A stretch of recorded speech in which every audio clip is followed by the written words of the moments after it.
도덕 정신을 가장 근본으로 삼는 충효의 문화 정신이 있는데 그 충효의 문화가 어디서 나왔느냐, 그 근원이 어디냐 라고 하는 것을 제가 한번 설명을 해 보려고 합니다. 충효의 근원과 충은 어떻게 된 것이고, 효는 어떻게 된 것이고, 애절은 어떻게 된 것이고, 또는 힐링 부분은 어떻게 운동을 하는 것인가 하는 것을 여러분께 소개해 올리도록 하겠습니다. 이것을 박홍엽 충효회 문화운동본부 총재가 반세기 이상 한평생을 충효회를 위한 정신을 알리는 할아버지 할머니의 일자리 창출 공동체 함양 사업이 전개되고 있는 현장입니다.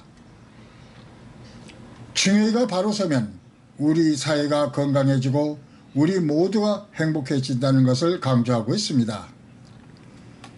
예절 하나만 바로 알고 진심으로 실천해도 상대방을 공경하는 마음이 생기기 때문에 인간윤리와 도덕성이 회복되고 나라를 사랑하는 국가 간의 충과 부모를 섬기는 효가 자연스럽게 바로 서기에 우리 사회가 건강해지고 행복해질 수 있다는 것입니다. 충효회 실천운동본부의 전국 지회들이 재정난으로 없어질 때 그는 자신의 사비로 버텨 홀로 남아 회장이 됐다고 설명했습니다. 박홍엽 총재는 충효회 운동이 중단돼서는 안 되기 때문에 수익성 있는 사업을 개발해야겠다는 생각을 했고, 영국 그때 한국직업능력개발원으로부터 민간 자격증을 얻어 충효회 교육지도사와 힐링지도사 역할을 하고 있습니다. 교육지도사는 인성교육과 효도교육, 예절교육, 나라사랑교육 등을 할 수 있는 전문 강사 자격을 갖게 되며 이들을 양성하는 일에도 박 총재는 집중하고 있습니다. 충효회 교육지도사, 힐링지도사를 취득하기 위한 수료생을 모집해 소정의 교육과정을 마치면 수료증과 자격증을 수여하고 있는데 현재까지 200여 명의 수료생을 배출해 활동하고 있다고 말했습니다. 박 총재는 충효회 교육지도사와 힐링지도사 2개만 있어도 학생들 교육은 물론 시니어들의 건강을 위해서도 운동요법과 웃음운동 등의 건강요법까지 전천후로 광범위하게 활동할 수 있다고 말했습니다. 2012년 12월에는 충효회 신문사도 창간해 현재까지 주간지로 발행하고 있는데 적자만 지속되고 있지만 국가사회 발전을 위해 기부하는 심정으로 계속 사비로 신문을 발행하고 있습니다. 충효회 문화운동을 어떻게 전개해 나가고 있습니까? 그것은 이론이 정립되어야 되기 때문에 그 이론을 저희가 만들어서 교재를 만들었습니다. 그 교재를 만들어서 충과 효와 애절과 아울러 건강을 위주로 하는 힐링 부분을 만들어서 각종 질병을 개선하고 예방하는, 심지어 골다공증, 관절염 또는 중풍 치매 예방, 암 치료 같은 것도 다 될 수 있는 그런 운동법을 여기서 가르치고 있습니다. 그런데 그것은 국비 지원을 받아가지고 지금은 그 수강료를 면제해주는 기간으로서 마지막 기간입니다. 내년에는 기약할 수가 없습니다. 그리고 또 여기서 자격증을 따면 나가서 강의하는 실습을 하는데 저희가 다 안내를 해서 1시간에 55,000원, 5시간을 할 수 있도록 기회를 주는데 5시간 하면 27만 5천원을 다시 받아가게 됩니다. 30만 원 내고 27만 5천 받아가니 자기 돈은 25,500원밖에 안 된다.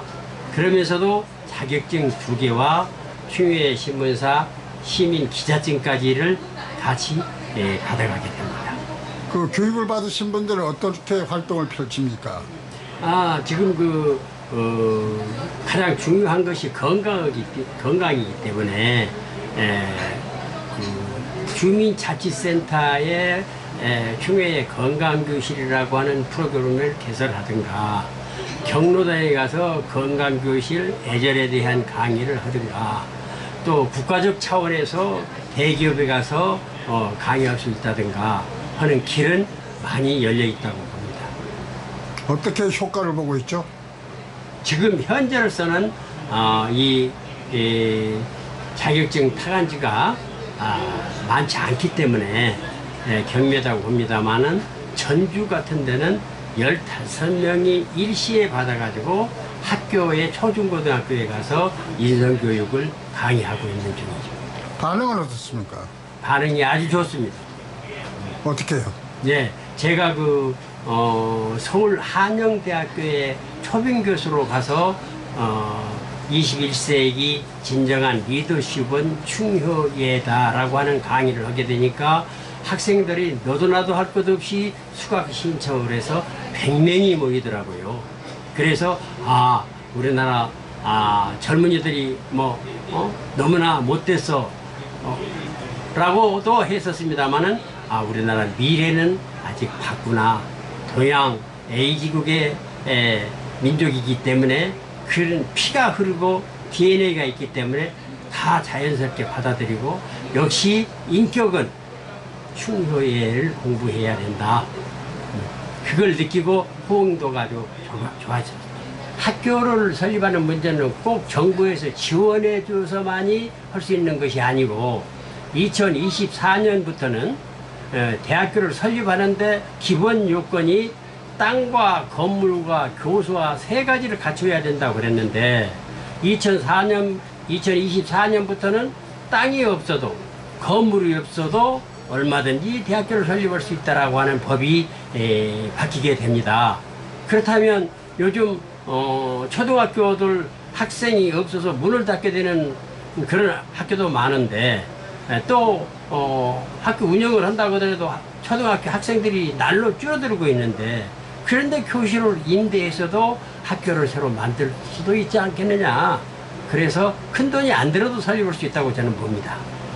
그 충효 문화운동은 이제 어르신들에게만 지금 확산되고 있고 이 청소년이라든가 젊은 층에는 파급 효과가 없다고 보는데 이런 문제를 어떻게 해결해 나가겠습니까? 네, 제가 대학교에서 강의할 때 절하는 것도 시켜보고 또 애기들 배꼽 인사의 원리, 그것은 음과 양의 이치에 따라서 남자는 좌측, 여자는 우측을 하는데 그러한 것을 가르치게 되니까 신기하고 또 전공 과목에서 아무리 공부를 많이 해서 박사학위를 받고 유학을 갔다 오고 한다고 하더라도 A를 모르면 그건 상식 없는 사람이 되고 맙니다. 그래서 인격의 기본은 도덕에 있다. 도덕의 기초가 뭐냐? 바로 애절 아니겠습니까? 애절과 효와 나라를 사랑한 충을 곁들여서 공부를 시킨다면 가장 무엇보다도 인격 완성의 기름길이다. 그렇게 저는 봅니다. 충효를 알리기에 20년간 수십억을 소비했다는 박 총재는 여전히 그 열정이 식지 않고 있습니다. 그는 이제는 충효 문화운동이 국내에서 그치지 않고 온 세계에 불타오르도록 하기 위해서 거국적으로 할 계획이라고 말했습니다. 4차 산업 행정뉴스 서정용입니다.